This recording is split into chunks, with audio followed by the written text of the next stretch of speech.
ഞാനും അപ്പച്ചനും ഇന്ന് തിപ്പല്ലി മുളക് പറിക്കാൻ വന്നാണ്. എന്നെ അപ്പച്ചൻ്റെ പേര് തിപ്പല്ലിയോ? ഇത് ഇത്രയും ഞങ്ങൾ ഉണക്കിയതാണ്. ഇനി ഇതിനകത്ത് കുറച്ച് പഴുത്തൊക്കെ നിപ്പുണ്ട്. ഇത് നമ്മൾ ഉണക്കി പൊടിക്കുവേ. എന്നിട്ട് കുരുമുളകൊക്കെ ഉപയോഗിക്കുന്ന പോലെ എന്നല്ലേ അപ്പച്ച? എന്നെ അതിൻ്റെ പ്രത്യേകത പറ. കുരുമുളക് വരുന്ന പോലെയാണ് കേട്ടുന്നത്. അതിന് ഏതാണ്ട് കൊള്ളാമെന്നാണ് പറയുന്നത്. അപ്പച്ചനും അറിയത്തില്ല കേസ് ഇത് എന്തിന് കൊള്ളാമെന്ന്. എന്നാ പറയ്ക്ക്, കത്രയും വേണ്ടേ? അച്ഛൻ അറിയത്തില്ലെങ്കിൽ പിന്നെ അപ്പച്ചൻ എന്തിനു ഉണക്കുന്നത്?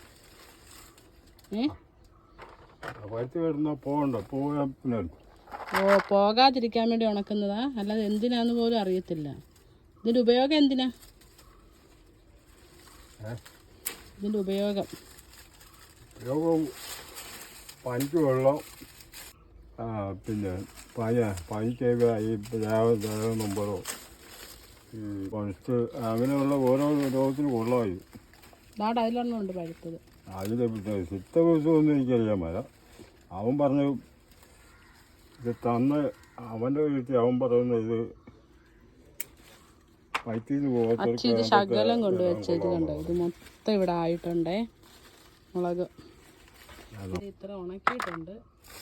ബാക്കി നമ്മൾ ഉണക്കിയിട്ട് ഇത് പൊടിച്ച് വെക്കണം അല്ലേ പച്ച? ഇതാണ്ട് ഈ സൈഡിലൊക്കെ ഉണ്ടത്. ഇവിടെയൊക്കെ ഇഷ്ടം പോലെ നിൽപ്പുണ്ട്. ഇതിൻ്റെ ഇടയിലോട്ടൊക്കെ ഇഷ്ടം പോലെ നിൽപ്പുണ്ട്. അപ്പം ഞങ്ങളിത് പറിച്ചിട്ട് വരാം അല്ലേ പച്ച? ഒരെണ്ണം പറിച്ചൊന്ന് കാണിച്ചാ പച്ച? ഇതാണ് ഇത് പഴുത്തത്. ഇത് നല്ലോണം പഴുത്തിട്ടൊന്നുമില്ല. ഇതും പഴുത്തിട്ടില്ല. ഇങ്ങനെ ഒടിഞ്ഞു പോകുന്നു. അതാണ് അതിൻ്റെ ഒരു കുഴപ്പം. ഇത് കണ്ട് ഇത് നല്ലതായിട്ട് പഴുത്താണ്.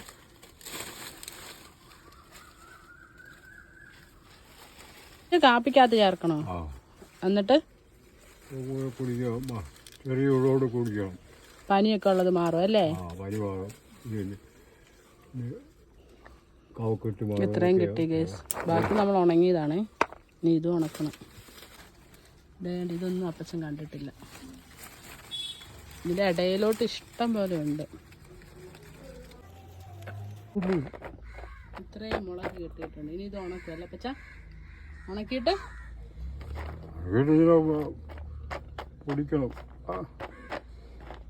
ഇനിയും നിപ്പുണ്ട് ഇതിനകത്ത്. കുറേ അപ്പുറത്തോട്ട് വീണ് കിടക്കും. അപ്പുറത്തെ ആൾക്കാർ അങ്ങോട്ട്. അതിന് അച്ഛൻ വന്നിട്ട് വേണം പറിക്കാൻ. അപ്പോൾ ഓക്കെ, ബൈ.